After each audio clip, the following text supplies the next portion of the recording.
Hey, what's up, guys? You're listening to the It Takes a Village podcast. I'm Ashley, your host. This is where the struggles are real, the callings are heavy, the kids are sticky. We come together because it takes a village, and this is your tribe.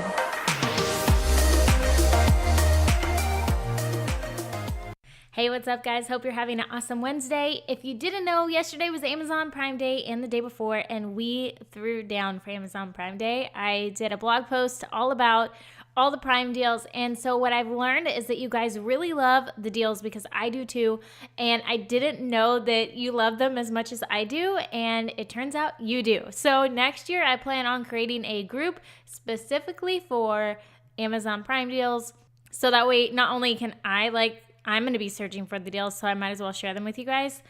So that is coming up next year. I know that's a long ways away, but I just want to let you know, no worries. I will handle it, and I got you next year. So today's episode, you can hear me and Michelle Vroom chatting about the worst feeling in the world, which is the feeling of having no control and the loss of control you feel as you go through motherhood sometimes. Also, the struggle with balancing being present, and especially if you're a work from home mom, you're on your computer, but yet your kids want to play with you, or even when you don't work from home and you come home and you want to relax and you want to be on your phone, but yet your kids are staring at you and you just feel that guilt. And so we're going to talk about how Michelle decided that enough was enough, what is too much, and then what she's doing now and how she's becoming more present in her home. And also, we're just kind of shooting the shiz, about motherhood. So let's get to the episode. Hey, Michelle, I'm super excited to have you on the It Takes a Village podcast, and I'm glad I get to know you at the same time. I think it's like the neatest thing about podcasting is that I get to talk to strangers and ask them like the most personal questions. So it's kind of getting over those barriers that normally if we were to meet another mom like at a park, we would feel so awkward asking her, but we really want to know. So I love that about this. But yeah, before we get started and before we get into mom life and all the things just that encompasses, could you tell everybody listening a little bit about who you are, maybe about what you do and what life is like for you right now? Sure. Thanks for having me, Ashley. My name is Michelle Vroom, and that's Vroom like a car. I feel like I should preface that.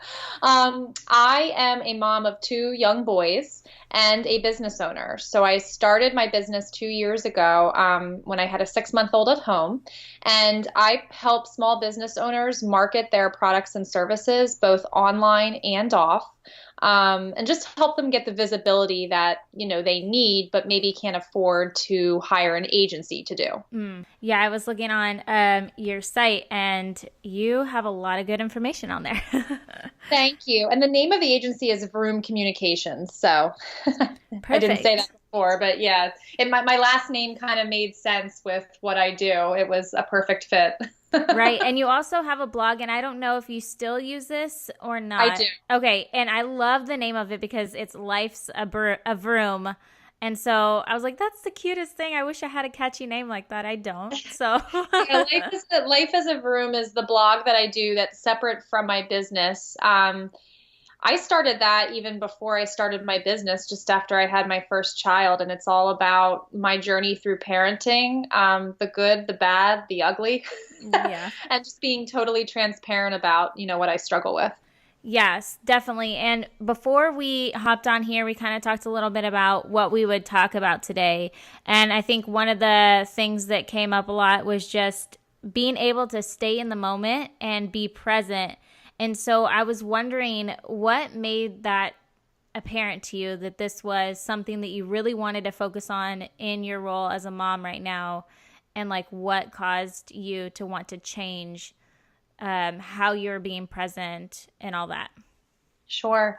I think as business owners, we have a tendency, especially if you work in the home, if you run your business from home, we have a tendency to try to do it all, even as moms too. So business owners and moms, mompreneurs, we try to do it all. We try to juggle everything. We multitask to like the extreme. Oh yeah. And, it sometimes is to a detriment. I am someone who's very type A, that typical type A firstborn child. I can never, that's just the way I am.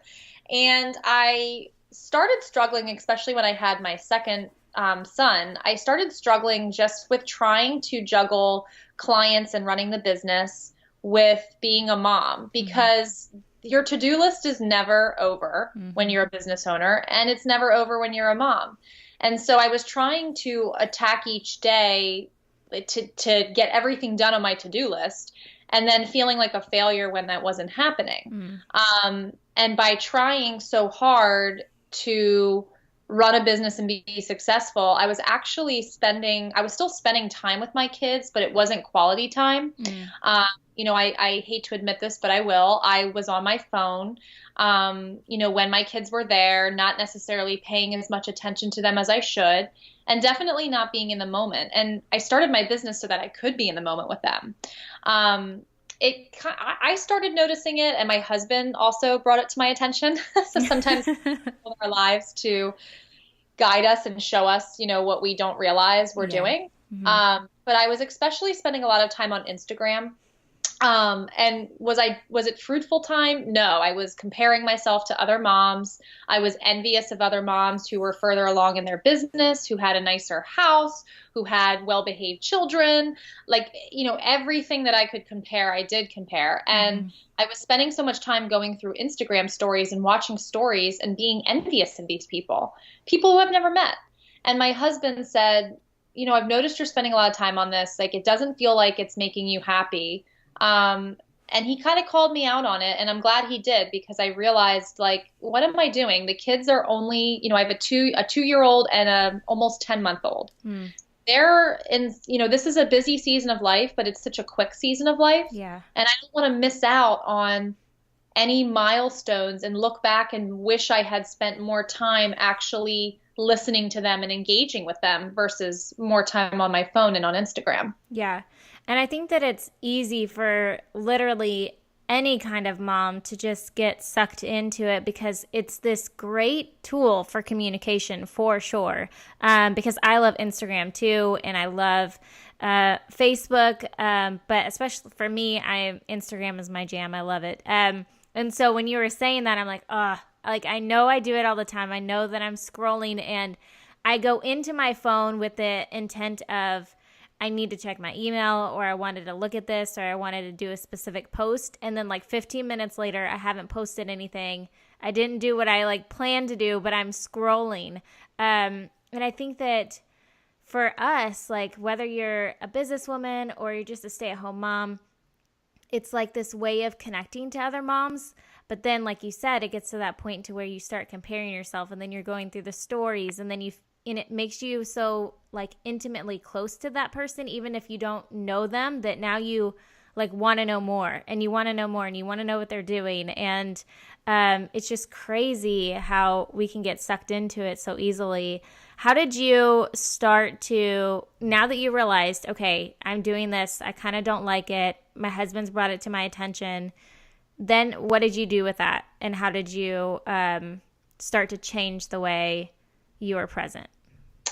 I first deleted the Instagram app from my phone. I still have an account.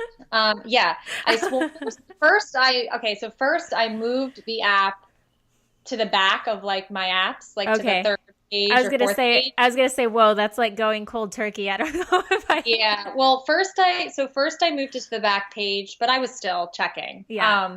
So it was a compulsive habit that you don't even realize you're doing. So I still have an Instagram account, because I do intend to return to the Instagram world. Right. And definitely could see, I primarily use Facebook for my business right now, but I could see Instagram becoming more powerful.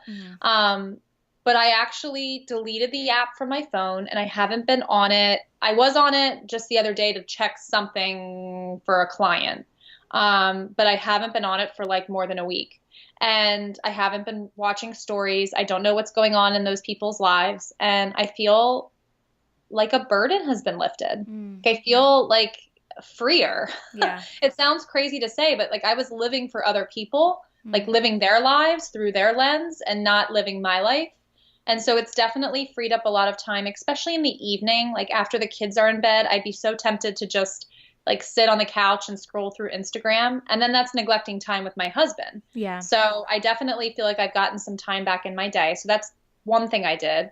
The second thing I did is in the morning when I first wake up and, there are some days that the kids are out of the house because my mother watches them. And then those are the days that I primarily work on my business.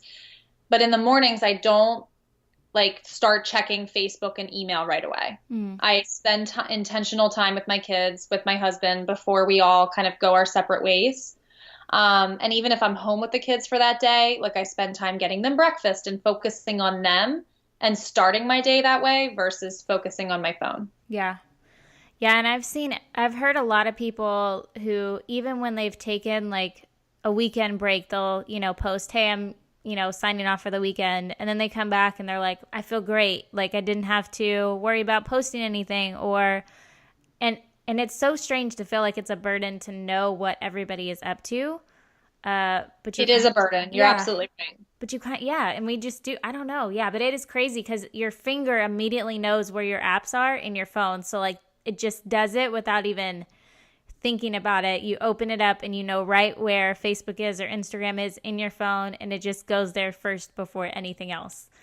Completely. And I want to say, like, Instagram was my struggle. That may not be your struggle or, whoever's listening, like that's not necessarily your struggle, but it was identifying the struggle which I fell into, which was the comparison trap and how I was acting it out, and it was doing it through Instagram. So for you, it might be something else. Yeah. It might not even be social media. It might be like in-person, like mom group or something that you're part of that's just not bringing you joy. It's bringing you more stress and making you feel burdened. And so whatever that is, like for the sake of not just your kids, but for you, you have to cut it or at least take a break from it, Yeah.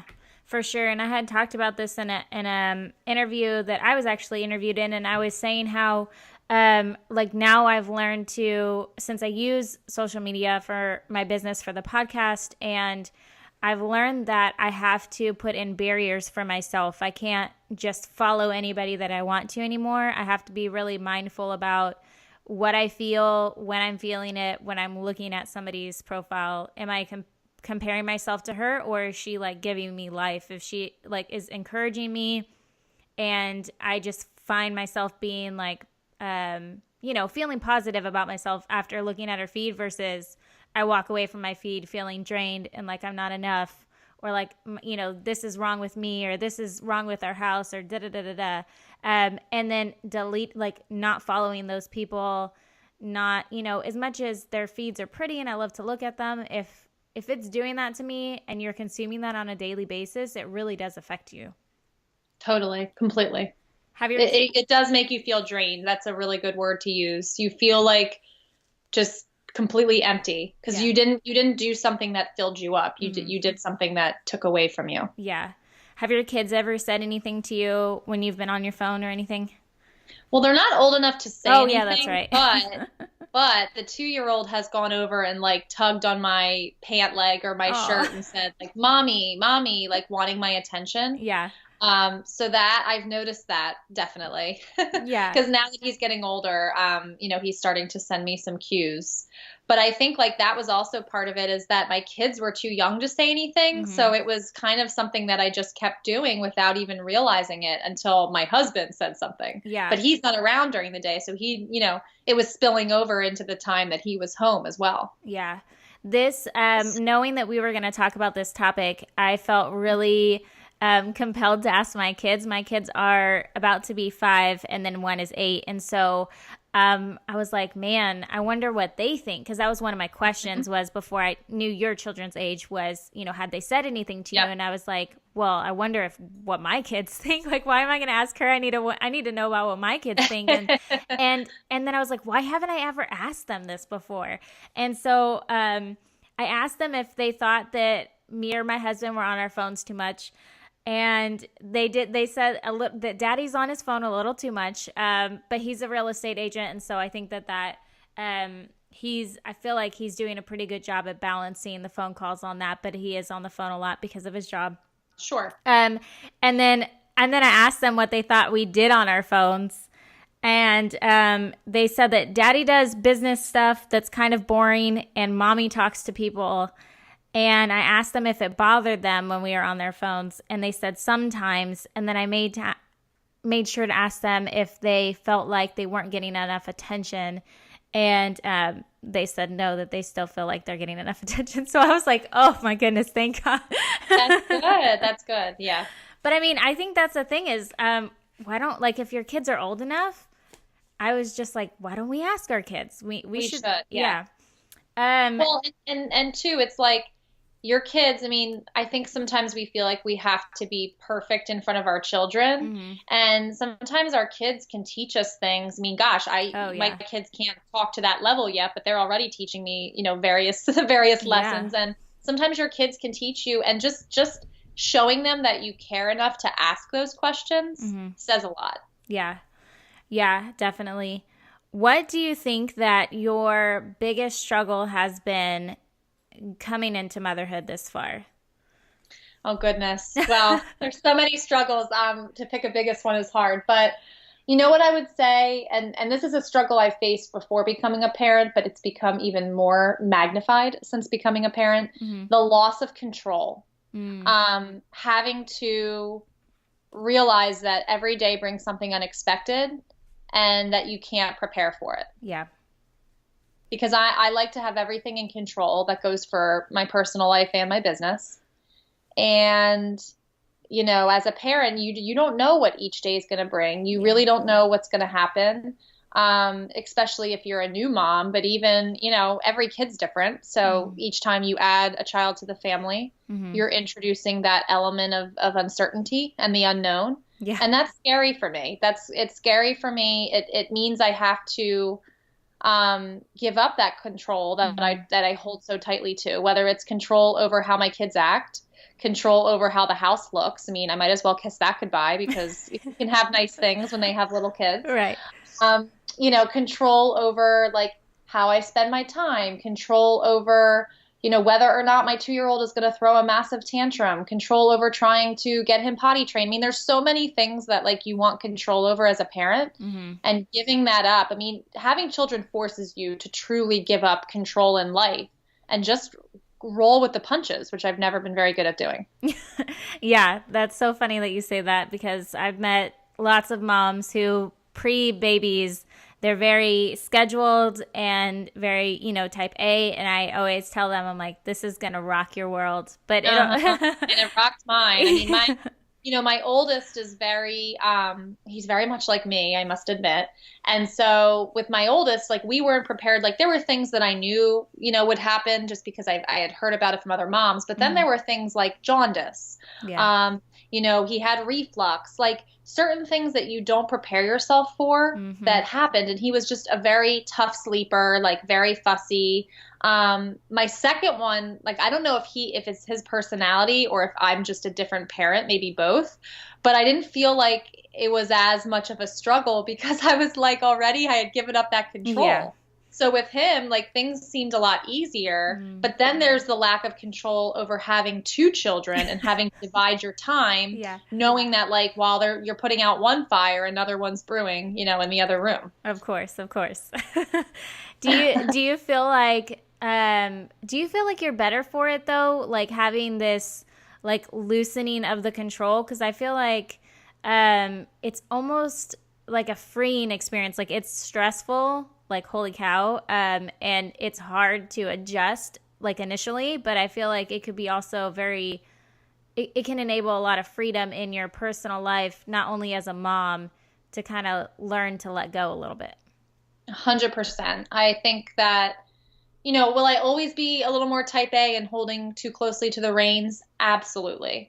And I think that's like the control is also tied into wanting, my kids to do what I think they should do and what I am watching other people's kids do. So that's part of like the comparison trap again. Right. But I think that having children has forced me to definitely relax, to not be so tightly wound and scheduled, and to have the freedom to kind of just go with the flow, like wherever the moment takes us, because there are so many unexpected moments that have brought such sweet joy into my life Mm-hmm. that I never would have experienced if I were still holding so tightly to that control or that perfect image of what should be. Mm. Nothing like a child to, like even the times when things are so crazy, and something happens, like my 2-year-old, poops on the floor. We're doing potty training right now, so I'm bringing up that. But like even moments like that where you're like, oh, I'm cleaning, like in the next moment, suddenly we're laughing about something together, or he's giving me a kiss and telling me, "Mommy, I love you." And it's like if I were so focused all the time on trying to be scheduled and what comes next, like I'll forget and I'll overlook those sweet moments Mm-hmm. where it's just the love that you have for your child and the love that they have for you is being expressed. Now, that's not to say that I don't keep a schedule. Like I am somebody who like sleep trained both my kids. I'm very like regimented about certain things, Mm-hmm. but it helps bring order to the home because I'm married to a very laid back person who probably wouldn't, approach it that way. So Yeah. like we do get out the door, like to church and to places on time, like with, clothes that have been washed and aren't dirty. But other than that, like just giving up, and letting your day play out the way it's supposed to. There's something very rewarding about that, although it is a daily exercise to give up that control. What would you say to moms who are listening that have that same struggle of, holding tight to the reins? If you could, like, maybe from what you've learned, tell somebody else some advice on, hey, like, I know you're exactly like me. I know you're type A. You want to have that control, but I really think this would help you out moving forward. What would you tell them? I would tell them, in terms of like what would help you out the most, Mm-hmm. I would tell them just think about like how quickly the time is passing. I mean, looking at like I have an almost 10-month-old. He's almost a year old. That's crazy to Yeah. me. How quickly the time passes and how quickly each day would pass. So I would remind them of that. And that if you, give up the control and allow yourself to experience the world like through, like alongside of your kids through their eyes, just how much joy you'll have and how many memories you'll have to look back on. I would also say that what's that saying? The days are long, but the years are short. Mm-hmm. So before you know it, like this time that they're here in the house, I mean, you have older kids.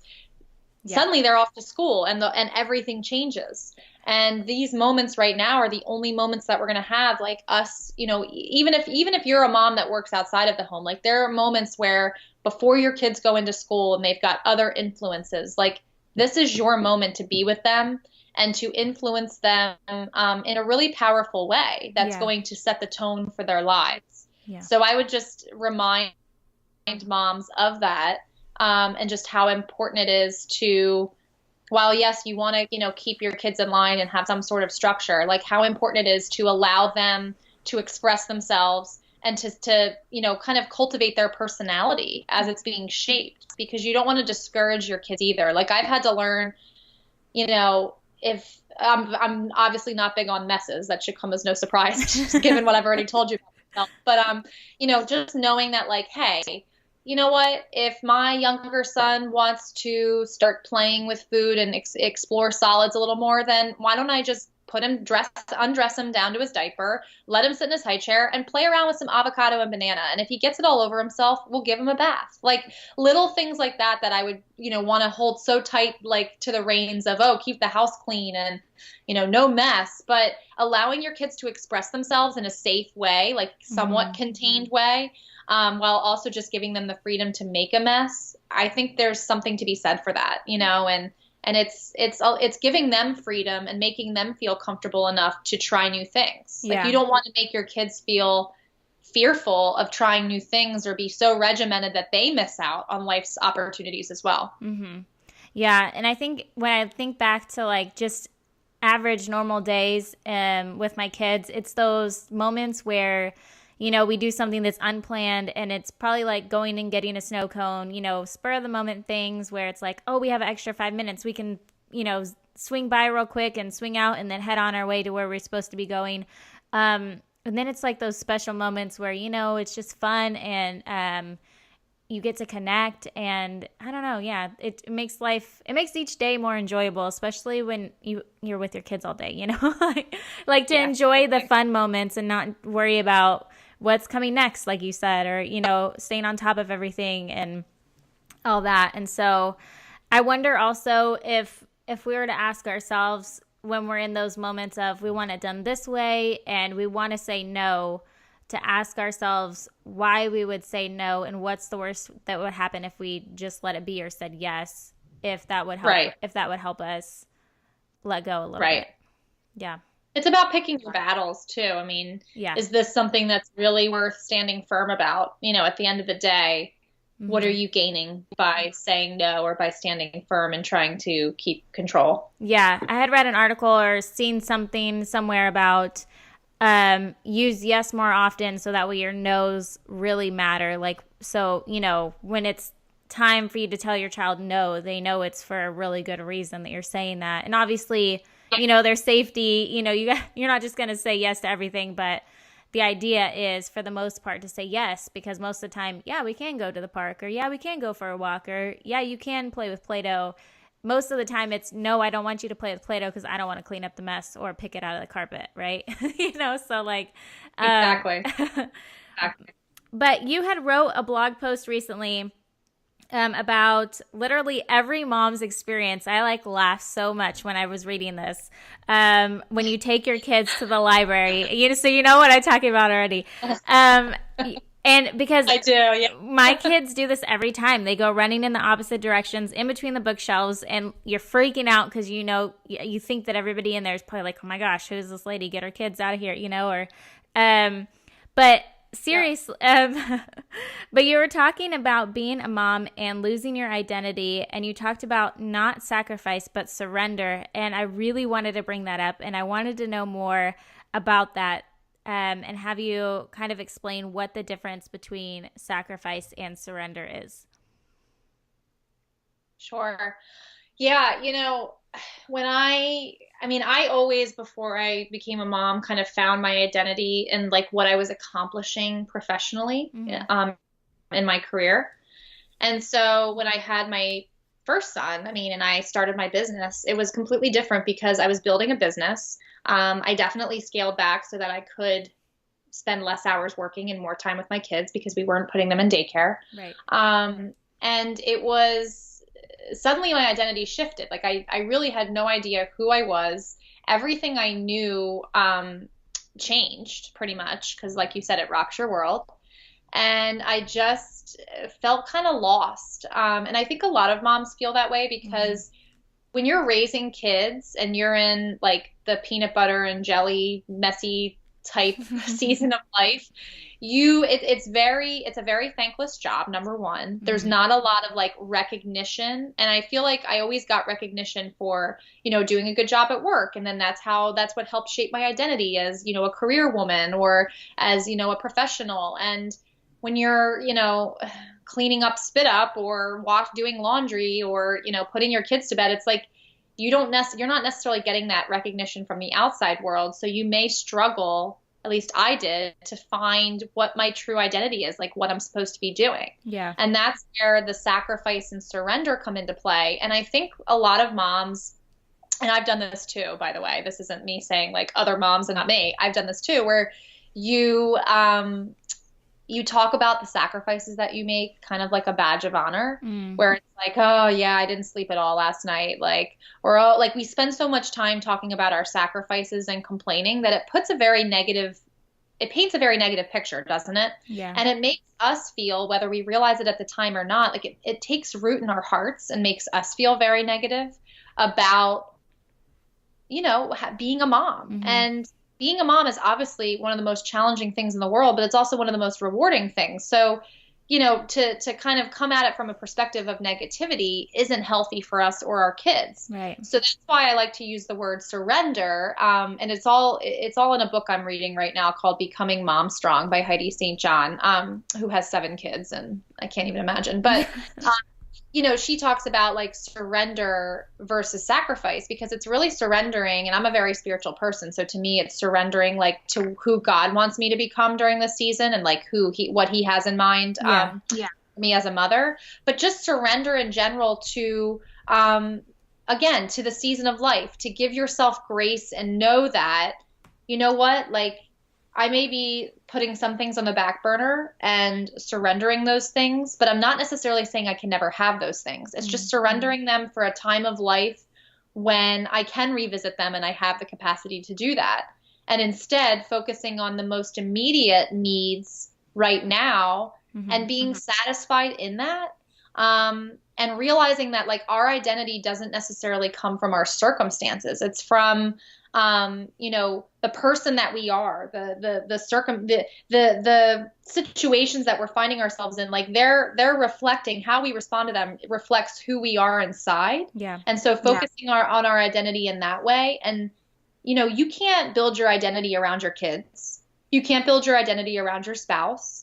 You can't build your identity around like a cushy job or a business or a certain amount of income. Like your identity is in who you are, the values that you hold dear. And those are things that you will pass on to your children. But when I started looking at it from that way, it actually relieved some of the pressures and burdens, because I didn't feel like I had to be this incredible business owner in order to like have a good identity. You know what I mean? Like I was tying my identity to how well I raised my children, to how much money I was making with my business, and trying to live up to this impossible standard that just was not going to happen. So when instead of thinking about sacrifice, where you're like removing something altogether, I thought about surrender. And right now in the season of life, yes, I have a business that I love, but I'm surrendering like my capacity to grow that business to places that I want to take it for the time that I'm in right now, being at home with my kids. When my kids go off to school and head into that season, it's going to be a completely different season, and I can revisit some of the things that I previously surrendered. Yeah. I definitely think that it's a very difficult things for mom, like you said, to go through, because we are going through so many transitions, and it doesn't stop once baby is born, because they're baby, and then they're toddler, and then they're elementary kids, and then so we're always, I think the way to think about it is like I'm always going to be evolving, I'm always going to be changing. Exactly. And that helps with that whole identity. Who am I? And as long as you like you said, stay in tune with your values and your passions and things like that. And then as they change, because I know that, 10 years ago, what I'm doing now and who I am today was nowhere on my radar. Same. And so, and so I think that if we're just aware that, hey, like another 10 years from now, I'm probably going to be a completely different person, or maybe a better version of the person that I am today, or, slightly different, whatever. But I think that I thought that was such a beautiful example, because we do, like you said, wear all those things as a badge of honor, and we complain about it, like, and we almost make it like a competition between each other of who had to give up the most, or who is the toughest mom. And we sit down at the park and we're like, oh yeah, I only got 3 hours of sleep last night. And you're like, oh yeah, well, I only got 2 hours of sleep 3 nights in a row. How about that? We're always trying to use things to validate how good we are as moms, instead of just accepting that individually we are all good moms in different ways. Exactly. And like you said, if your identity is within yourself and it's not based on outside circumstances, and it's always evolving, then you never have to like get consumed by the sacrifice, because you're not placing stock in things that are ever changing. You know what I mean? You're truly able to like just rest in that and stop trying to keep up because you feel like you have to, or because you feel like you only offer value if you do this. Like you offer value because of who you are. And it's not about what you do. It's about who you raise. Like you're raising a generation, Yeah, for sure. Motherhood is so hard. It's very, very difficult. And, my blog, I definitely talk a lot more probably about the negative things, and I don't like using the word negative, but maybe the less than stellar experiences, but only because I know that a lot of moms, again, they feel like they have to keep it all together. They feel like they have to have this perfect life. And I think part of the struggle with finding your identity is that you feel like you're on an island all by yourself, and there's no one else who's experiencing what you're experiencing. But knowing that you have a community too to support you, I think is incredibly validating and incredibly powerful as you kind of come into your own in this next season. Yeah. How have you made sure that you had that community for yourself? A lot of it comes from just what God has blessed me with. I mean, ironically, when I had my first son, my oldest, I was in a Bible study through my church, and there were about pretty much the entire Bible study, but 4 other moms who were pregnant around the same time. So within 4 months of each other, we all had babies, and they were all boys. Oh my gosh. And I know. And I will just having, people who are going through the same stage as me is incredibly valuable. It's not to say that others who have kids who are older or in different stages can't offer something in return. I mean, they offer encouragement and perspective. But to have people who are going alongside life with you and dealing with similar things is just wonderful. For me, that's really encouraging. It gives me an outlet so that I'm not always bringing home the negativity. I mean, obviously, I will talk and vent to my husband about it, probably more than he would like. But it's nice to be able to go to have friendships and to have community who can just reassure you that you're not alone. Because as moms, especially new moms, you don't want to feel like you're abnormal. Yeah. and everything about you feels abnormal. Oh, your body, situation, I mean, everything. And so to know that you actually are normal and that you're not going it alone, that encouragement is really powerful, because just a mental health in new moms, but in moms in general, is not great, if we're honest. I mean, it really isn't. The things that we say, the things that we're exposed to, the pressure in our culture to, perform at top notch all the time is just crazy. And so having that community to allow you to let your hair down and to remind you to give yourself grace is really helpful in ensuring that we have a strong, positive mental health.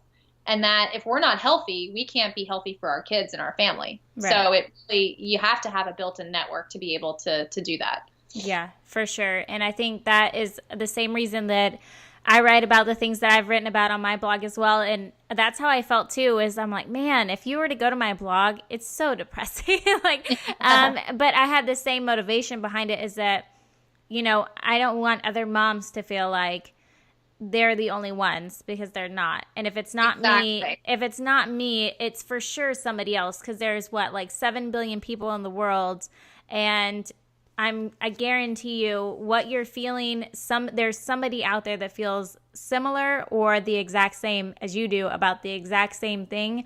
We're just not talking about it, and that's, a big reason why I created the podcast, was to be like, let's talk about it. Yeah. Let's be awkward and let's talk about it.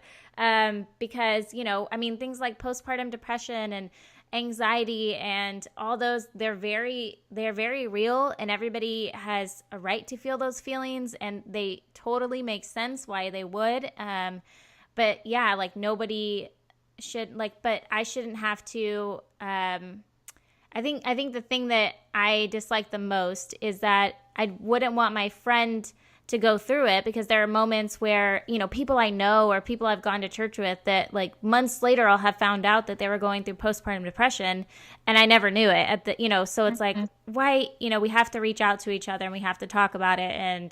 And because, we don't have to go through it by ourselves, and we would go insane. We do go insane if we keep it bottled up. And so, yeah, I love having these conversations.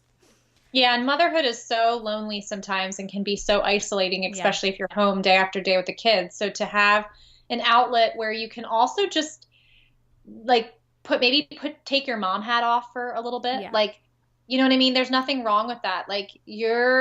You shouldn't find your identity in just being a mom. Right. There are other things that you are attracted to in life. There are other hobbies and things that make you who you are, and talents and things that you're passionate about.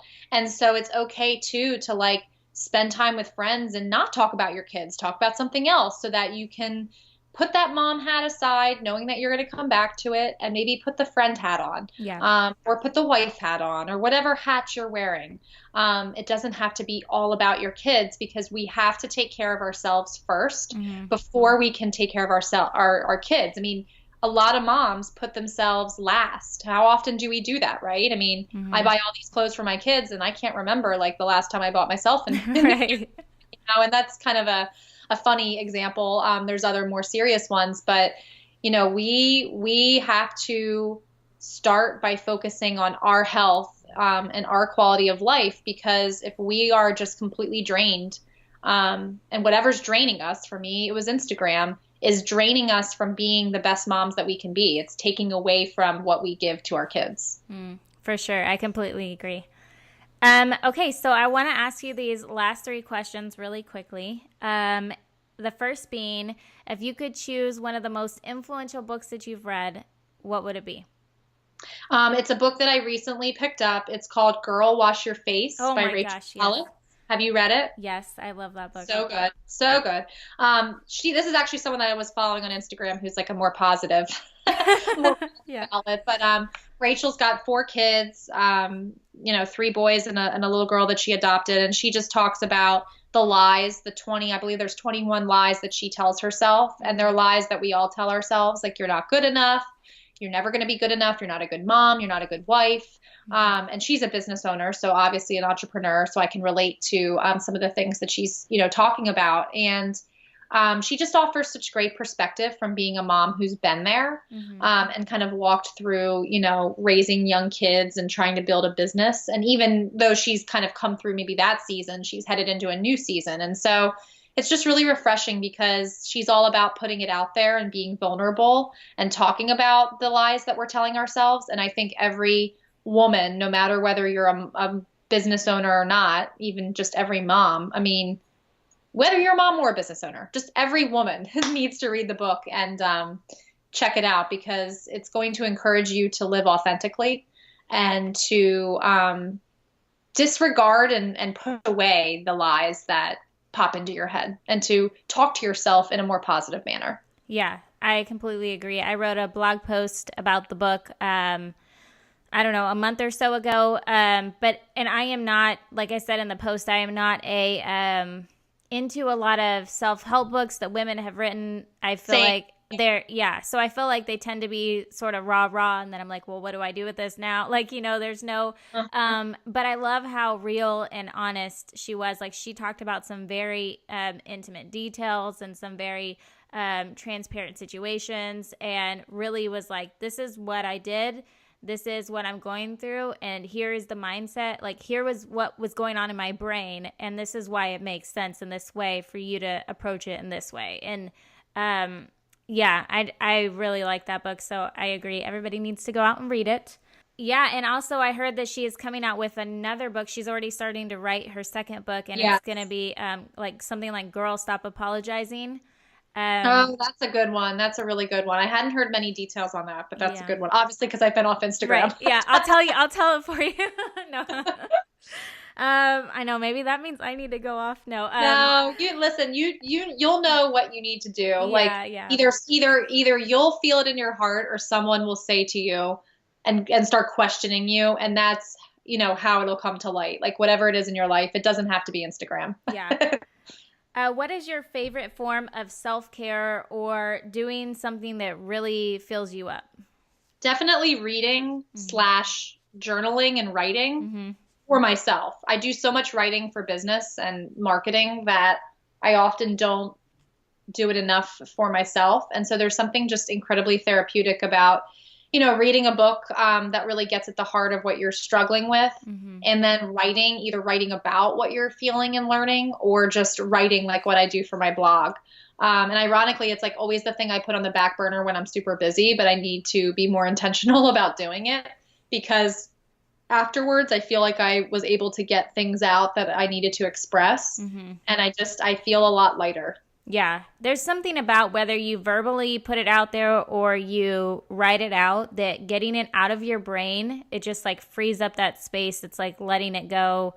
Yes. Yeah, because having it hanging in your head is torture.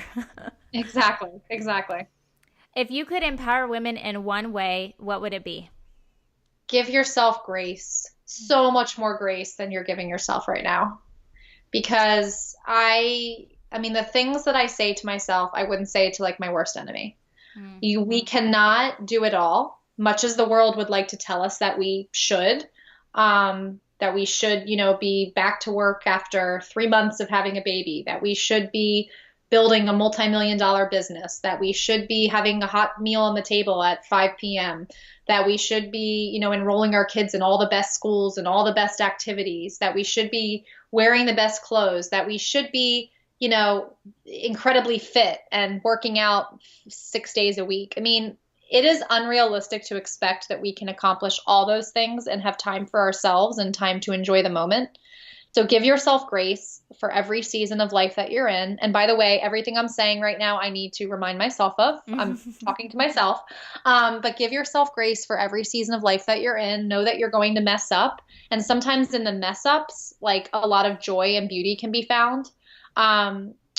Don't, give yourself grace to talk about how you're feeling and to not worry about what others think. If a mom is going to judge you for sharing how you're feeling, then that's not someone you want in your life anyway. Mm-hmm. Yep, I agree. I think that is an amazing way to empower women. And I think that we could all agree, and we're probably all shaking our heads right now as we're listening to that, because it's hard to balance it all. And it's hard to remind ourselves of kind of like just staying in our lane, do what we want, do what you do, and don't worry about the other people around us and what they're doing. And if we're just focusing on ourselves, then all we can do, like, and not in a, not in like a selfish way, but in like, Sure. We're just being aware of ourselves and what we're doing, and we're only worried about what we're doing, then I think that's what makes us better moms, is if we're concerned and we're asking ourselves these questions and we're just being intentional in our own lives, then I don't think anything can go wrong. I agree. Completely agree. All right. Well, thank you so much for being on the podcast. I really enjoyed talking to you, especially about all these things. I feel like we go from like introduction to like the third date, like in like a short time span. And so I appreciate you coming on and being super transparent for the name of motherhood, and just hanging out with me. If everybody wants to find you, where can they go and look you up?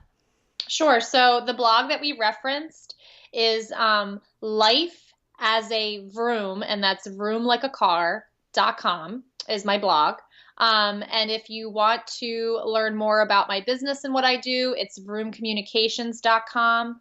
And I'm on Facebook as well on my business page, Vroom Communications, where I talk about obviously business, but I do talk about, being a mompreneur as well. You can find me on Instagram, though I'm not responding right now, but it's Vroom. So my last name, Vroom like a car, comm, COMM. I am on there as well. That's my username.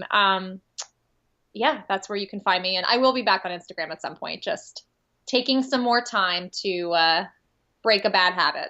Hey guys, hope you enjoyed that episode. Don't forget to subscribe on iTunes so you don't miss an episode. See you guys next Wednesday.